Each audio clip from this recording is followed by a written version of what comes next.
ರಾಜ್ಯದಲ್ಲಿ ಹೃದಯಾಘಾತದ ಪ್ರಕರಣಗಳು ಹೆಚ್ಚಳ ಆಗ್ತಾ ಇದೆ. ಎದೆ, ಕೈ, ಕುತ್ತಿಗೆ ಭಾಗ ಉಸಿರಾಟದ ಸಮಸ್ಯೆ ಆದರೆ ಜನ ಪ್ಯಾನಿಕ್ ಆಗ್ತಿದ್ದಾರೆ.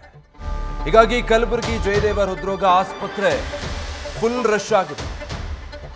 ಕಳೆದ ಒಂದು ತಿಂಗಳಿಂದ ಹೆಚ್ಚಿನ ಸಂಖ್ಯೆಯಲ್ಲಿ ಜನ ತಪಾಸಣೆ ಮಾಡಿಸಿಕೊಳ್ಳೋದಕ್ಕೆ ಬರ್ತಿದ್ದಾರೆ. ಶಾಲಾ ಮಕ್ಕಳು, ಯುವಜನ, ಹಿರಿಯರು ಆಸ್ಪತ್ರೆಗೆ ದೌಡಾಯಿಸ್ತಾ ಇದ್ದಾರೆ.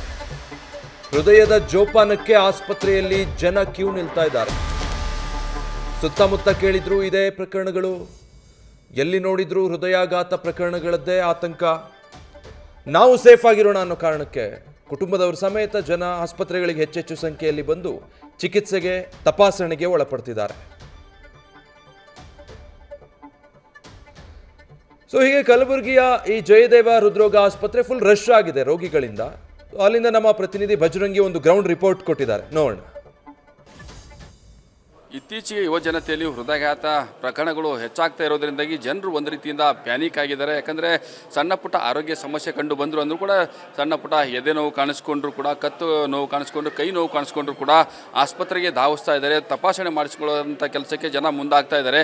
ಕಲಬುರಗಿ ಜಯದೇವ ಆಸ್ಪತ್ರೆಯಲ್ಲೂ ಕೂಡ ಜನರು ತುಂಬಿ ತುಳುಕ್ತಾ ಇರುವಂಥದ್ದು. ಯಾಕಂದರೆ ಕಳೆದ ಒಂದು ತಿಂಗಳು, 15-20 ದಿನ, ಒಂದು ತಿಂಗಳ ಅಂತರದಲ್ಲಿ ಮಕ್ಕಳಲ್ಲಿ ಹೃದಯಾಘಾತ ಕಾಣಿಸ್ಕೊಳ್ತಾ ಇರುವಂಥದ್ದು, ಯುವ ಜನತೆಯಲ್ಲಿ ಹೃದಯಾಘಾತ ಕಾಣಿಸ್ಕೊಳ್ತಾ ಇರುವಂಥದ್ದು, ಹೆಚ್ಚಿನ ಪ್ರಕರಣಗಳು ಈ ಒಂದು ಹಾರ್ಟ್ ಅಟ್ಯಾಕ್ನಿಂದ ಜನರು ಸಾವನ್ನಪ್ತಾ ಇರೋದ್ರಿಂದ ಸಹಜವಾಗಿ ಜನರಲ್ಲಿ ಭಯ ಮನೆ ಮಾಡಿರುವಂಥದ್ದು. ಹೀಗಾಗಿ ಜನರು ಆಸ್ಪತ್ರೆಗೆ ಧಾವಿಸ್ತಾ ಇದ್ದಾರೆ. ದೃಶ್ಯದಲ್ಲಿ ಏನು ಕಾಣಿಸ್ತಾ ಇದ್ದೀರಿ, ಇದು ಕಲಬುರಗಿ ಜಯದೇವ ಆಸ್ಪತ್ರೆ. ಜಯದೇವ ಆಸ್ಪತ್ರೆಯಲ್ಲೂ ಕೂಡ ಸರತಿ ಸಾಲಿನಲ್ಲಿ ಕುಂತು ಜನರು ಆರೋಗ್ಯ ತಪಾಸಣೆಗೆ ಮುಂದಾಗಿದ್ದಾರೆ. ಯಾಕಂತಂದರೆ ದೃಶ್ಯದಲ್ಲೂ ಗಮನಿಸ್ತಾ ಇರುವಂಥದ್ದು, ಒಂದು ಕಡೆಗೆ ಹಿರಿಯರು ಇದ್ದಾರೆ, ಯುವಕರು ಇರುವಂಥದ್ದು, ಮತ್ತೊಂದು ಕಡೆಗೆ ಮಕ್ಕಳು ಕೂಡ ಇಲ್ಲಿ ಇರುವಂಥ ದೃಶ್ಯ ನಿಮಗೆ ಕಾಣಿಸ್ತಾ ಇದೆ. ಯಾಕಂತಂದರೆ ಕಳೆದ 15 ದಿನಗಳಿಂದ ಜಯದೇವ ಆಸ್ಪತ್ರೆ ಕಂಪ್ಲೀಟಾಗಿ ರಶ್ ಆಗಿರುವಂಥದ್ದು. ಬೆಳಿಗ್ಗೆ 10 ಗಂಟೆ ಸುಮಾರಿಗೆ ಜಯದೇವ ಆಸ್ಪತ್ರೆಗೆ ಬಂದರೆ 4:45, 5 ಗಂಟೆ ಸುಮಾರುವರೆಗೂ ಕೂಡ ಎಲ್ಲಿವರೆಗೂ ವೈದ್ಯರಿರ್ತಾರೆ ಅಲ್ಲಿವರೆಗೂ ಕೂಡ ಕಂಪ್ಲೀಟಾಗಿ ರಶ್ ಇರುವಂಥದ್ದು ಇಲ್ಲೇನು ಕಂಡು ಬರ್ತಾ ಇದೆ. ಮತ್ತೊಂದು ಕಡೆಗೆ ಈ ಭಾಗದಲ್ಲೂ ಕೂಡ ಕ್ಯೂ ಆಗಿ ಕ್ಯೂನಲ್ಲಿ ಕಾಯ್ತಾ ಇದ್ದಾರೆ. ಡಾಕ್ಟರ್ಗೆ ಭೇಟಿ ಕೊಡಬೇಕು, ಡಾಕ್ಟರ್ ಮಾತಾಡಿಸ್ಬೇಕು ಅಂತ, ಅವ್ರನ್ನ ತೋರಿಸ್ತು ತಪಾಸಣೆ ಮಾಡಿಸ್ಕೊಳ್ಬೇಕು ಅಂತ ಇಲ್ಲಿದ್ದಾರೆ. ಅವ್ರನ್ನ ಮಾತಾಡಿಸ್ತಾ ಹೋಗ್ತೀನಿ. ಅಮ್ಮ, ನೀವು ಎದುರಿಸೋಕೆ ಬಂದರೆ ಏನಾಗಿದ್ದೀರಿ? ನನಗೆ BP ಜಾಸ್ತಿ ಆಗ್ಯದಂತ ಅಫ್ಜಲ್ಪುರ್ನಾಗ ತೋರಿಸ್ಕೊಂಡಿವ್ರಿ. ಇಲ್ಲಿ ಗುಲ್ಬರ್ಗ ಬರೆದು ಕೊಟ್ಟಾರಿ. ಈಗ ಎಲ್ಲ ECG ಅದು ಎಲ್ಲ ಟೆಸ್ಟ್ ಮಾಡ್ಯಾರಿ. ಈಗ ಸ್ವಲ್ಪ ನಡೆದ್ರು ಕೈಕಾಲು ನಿವಿಸ್ತಾವ್ರಿ, ಎದೆ ಬೇನ್ ಆಗ್ತವ್ರಿ, ಮತ್ತು ಸಿಡಿ ಏರಿದ್ರೂ ಸ್ವಲ್ಪ ನೋವು ಆಗ್ತದ್ರಿ. ಅದಕ್ಕೆ ಬಂದೀವ್ರಿ. ಈಗ ಮುಂಚೆ ಏನಾದರೂ ಸಮಸ್ಯೆ ಇದೆ, ಹಾರ್ಟ್ ಸಮಸ್ಯೆ? 15 ದಿವಸ ಹಿಡಿದ್ರಿ. ಈಗ BP ಗೋಲಿ ತೊಗೊಳತ್ತೀನಿ ರೀ. ಅದಕ್ಕೆ ಇಲ್ಲಿ ಬಂದೀವ್ರಿ ತೋರಿಸ್ಕೊಳಕ್ಕೆ. ಚೆಕ್ ಮಾಡಿಸ್ಕೊಳ್ಳಿ. ಹಾಂ ರೀ. ಸರ್, ನೀವೇನು ಹೇಳ್ತೀರಿ ಇದ್ರ ಸಲುವಾಗಿ? ಏನು ಮುಂಚೆ ಏನಾದರೂ ಆಗಿತ್ತ? ಮುಂಚೆ ಏನಾಗಿಲ್ಲ ಸರ್. ಇವೇ ಬಿಫೋರ್ ಒಂದು 15 ದಿವಸ ಹಿಂದ್ಗಡೆ ನನ್ನ ಕೈ ನೋವ್ತದ, ಕಾಲು ನೋವ್ತದ, ಆ ಥರನೇ ನಾವು ಸ್ವಲ್ಪ BP ಜಾಸ್ತಿ ಆಗಿತ್ತು.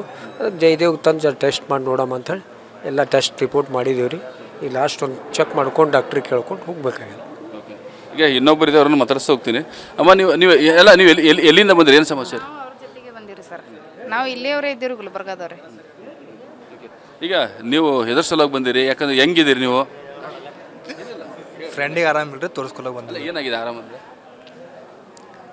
ತಲೆ ನೋವು ಇದೆ ಅವನಿಗೆ, ಅದೇ ತೋರಿಸ್ಕೊಳಕ್ಕೆ ಬಂದಿವಿ. ಹಾಂ.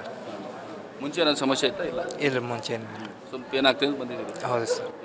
ಇದು ಯುವಕರು ಕೂಡ ಹೇಳ್ತಾ ಇರುವಂಥದ್ದು. ಒಟ್ಟಿನಲ್ಲಿ ಹೇಳಬೇಕು ಅಂದರೆ ರಾಜ್ಯದಲ್ಲಿ ಹಾರ್ಟ್ ಅಟ್ಯಾಕ್ನಿಂದ ಸಾವಿನ ಸಂಖ್ಯೆ ಏನು ದಿನೇ ದಿನೇ ಹೆಚ್ಚಾಗ್ತಾ ಇದೆ. ಇದು ಒಂದು ರೀತಿ ಜನರಲ್ಲಿ ಆತಂಕ, ಭಯಕ್ಕೂ ಕೂಡ ಕಾರಣ ಆಗಿರುವಂಥದ್ದು.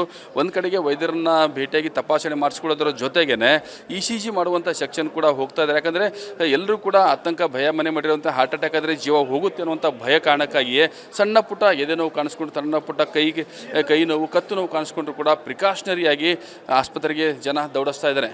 ಕ್ಯಾಮರಾ ಪರ್ಸನ್ ಶರಣ ಜೊತೆ Bhajarangi, news first, Kalaburagi. News first, ನಿರ್ಭೀತಿಯಿಂದ ನಿಮ್ಮ ಪರವಾಗಿ.